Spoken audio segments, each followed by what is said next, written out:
Saya Anissa Arianti, NIM 2030304002. Di sini saya akan menjelaskan tentang definisi kepribadian. Kepribadian merupakan salah satu kajian psikologi yang lahir karena pemikiran.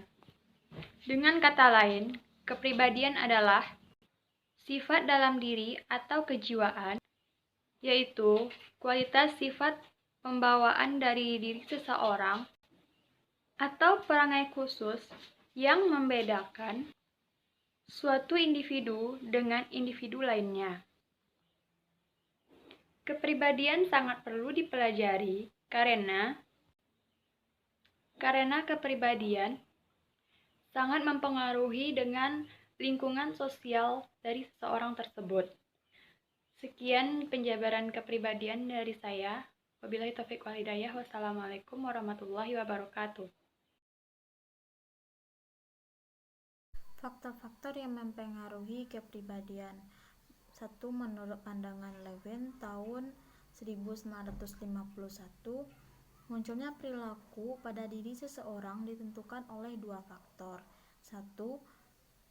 Faktor di dalam dirinya, misalnya sifat kepribadian, kecerdasan, tata nilai, dan kondisi fisik.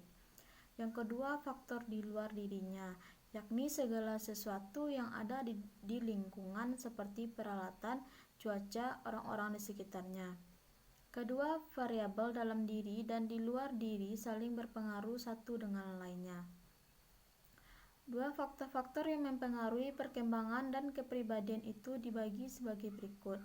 Yang pertama, faktor biologis, yaitu faktor yang berhubungan dengan keadaan jasmani atau faktor fisiologis bahwa dalam tubuh yang meliputi keadaan pencernaan, pernapasan, peredaran darah, kelenjar-kelenjar, urat syaraf, dan lain-lain. Juga termasuk konstitusi tubuh, itu ialah tingginya, besarnya, beratnya, dan sebagainya. Kita mengetahui bahwa keadaan jasmani setiap orang sejak dilahirkan menunjukkan ada perbedaan-perbedaan. Baik, selanjutnya, faktor sosial, seperti masyarakat di mana manusia-manusia lain di sekitar individu yang mempengaruhi individu yang bersangkutan. Contohnya seperti tradisi-tradisi, adat istiadat, peraturan-peraturan yang ditegakkan dalam masyarakat dan juga termasuk bahasa. Nah, untuk faktor selanjutnya yaitu faktor kebudayaan, di mana kita sendiri sudah mengetahui bahwa kebudayaan itu tumbuh dan berkembang dalam masyarakat. Karena kebudayaan tiap-tiap daerah maupun negara-negara yang lain itu berbeda-beda. 3. Faktor-faktor lain dari kepribadian. Karena perubahan dalam kepribadian tidak bisa terjadi secara spontan. Akan tetapi, seperti 1. Pengalaman awal, di mana telah dijelaskan oleh Sigmund Freud menekankan bahwa tentang pentingnya pengalaman awal atau masa kanak-kanak dalam perkembangan kepribadian, seperti trauma kelahiran atau perpisahan dari ibu adalah pengalaman yang sulit dihapus dalam ingatan seseorang. Yang kedua, pengaruh budaya.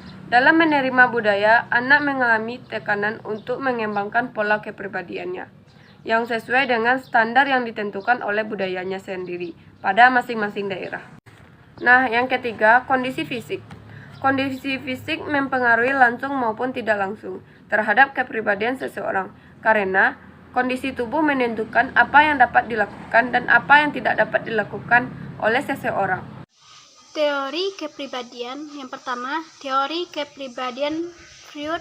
Sigmund Freud mengemukakan suatu teori psikoanalitis kepribadian atau disebut psychoanalytic theory of personality.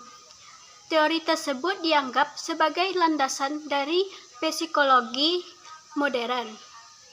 Teori ini menyatakan bahwa keputusan yang tidak disadari atau disebut unconscious needs atau dorongan dari dalam diri manusia atau disebut juga drive, seperti dorongan seks dan kebutuhan biologis adalah inti dari motivasi dan kepribadian manusia. Menurut Freud, Kepribadian manusia terdiri dari 3 unsur yang saling berinteraksi, yaitu ide, superego, dan ego. Kedua, teori kepribadian Neufried atau teori sosial psikologi. Pakar Neufried dan beberapa rekannya mengembangkan teori Neufried. Ada perbedaan Neufried dengan teori Fried. Yang pertama, lingkungan sosial mempengaruhi dalam kepribadian. Yang kedua, motivasi berperilaku diarahkan untuk memenuhi kebutuhan di masyarakat. Assalamualaikum warahmatullahi wabarakatuh. Baiklah, saya Arini Aulia Rama akan melanjutkan materi yang telah dibacakan oleh rekan saya, yaitu teori ciri.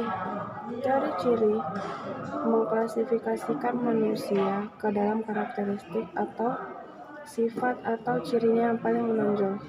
Ciri atau trait adalah karakteristik psikologi yang membedakan relatif abadi di mana setiap individu berbeda dengan satu dengan yang lainnya. Definisi lain sebuah sifat adalah karakteristik di mana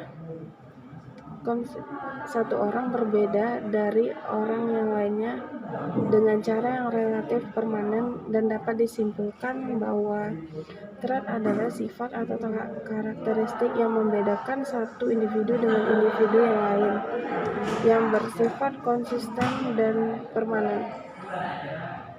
Teori yang keempat yaitu teori konsep diri atau self-concept. Menurut teori ini, manusia mempunyai pandangan atau konsepsi atas dirinya sendiri, berupa penilaian terhadap dirinya sendiri, dengan di setiap individu berfungsi sebagai subjek dan objek persepsi.